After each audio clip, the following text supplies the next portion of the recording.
એક છોકરો જેને લોકો કપડા માટે અપમાન કરતા હતા એ જ આજે કરોડો કમાઈ રહ્યો છે. કેવી રીતે? એક નાનું ગામ હતું. એ ગામમાં રહેતો હતો એક છોકરો, નામ માનસ. માનસ બહુ ગરીબ હતો. ઘરમાં પૈસા નહોતા અને એની પાસે માત્ર 2 જ જોડી કપડાં હતા. એ જ કપડાં પહેરીને રોજ સ્કૂલ જતો. સ્કૂલમાં બધા એને જોઈને હસતા. અરે, આ તો એ જ ગંદા કપડાવાળો છોકરો છે. કોઈ એની સાથે બેસવા પણ તૈયાર ન હતું. ધીમે ધીમે માનસ અંદરથી તૂટી રહ્યો હતો. એક દિવસ વરસાદ પડી રહ્યો હતો. માનસ સ્કૂલના ખૂણે એકલો બેઠો હતો. એણે પોતાને જ પૂછ્યું, શું હું ખરેખર એટલો બેકાર છું? એ વખતે એના ટીચર આવ્યા. એણે માનસને જોયો અને કહ્યું, બેટા, દુનિયા તને નહીં, તારી પ્રેઝન્ટેશનને જજ કરે છે. જો તું જાતને બદલીશ તો દુનિયા પણ બદલાઈ જશે. એ દિવસ માનસ માટે ટર્નિંગ પોઈન્ટ હતો. એણે નક્કી કર્યું, હું ગરીબ હોઈ શકું પણ ગંદો નહીં.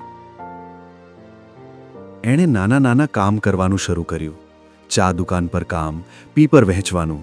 થોડા પૈસા બચાવ્યા અને એક દિવસ એણે પોતાની માટે સાફ અને સિમ્પલ કપડાં ખરીદ્યા. પહેલા જ દિવસે સ્કૂલમાં કંઈક અલગ થયું. લોકો એને જુદી નજરે જોવા લાગ્યા. કોઈએ પહેલીવાર એને હાય કહ્યું. ટીચર પણ એને ક્લાસમાં બોલાવવા લાગ્યા. માનસનો આત્મવિશ્વાસ વધ્યો અને એ અભ્યાસમાં આગળ વધતો ગયો. સમય પસાર થયો. માનસ કોલેજ ગયો અને ત્યાં એણે કમ્યુનિકેશન અને બિઝનેસ શીખ્યું. એને સમજાયું, લોકો પહેલા તમને જોવે છે, પછી સાંભળે છે. એણે પોતાનો નાનો બિઝનેસ શરૂ કર્યો. શરૂઆતમાં મુશ્કેલીઓ આવી, પણ આ વખતે એ હાર્યો નહીં, કારણ કે એ બદલાઈ ગયો હતો, અંદરથી પણ અને બહારથી પણ. કેટલાક વર્ષો પછી એ જ માનસ એક સફળ બિઝનેસમેન બન્યો.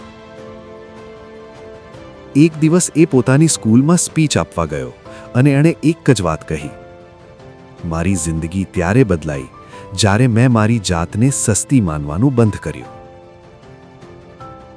યાદ રાખજો, તમારું દેખાવ માત્ર દેખાવ નથી, એ તમારી ઓળખ છે, તમારી વેલ્યુ છે.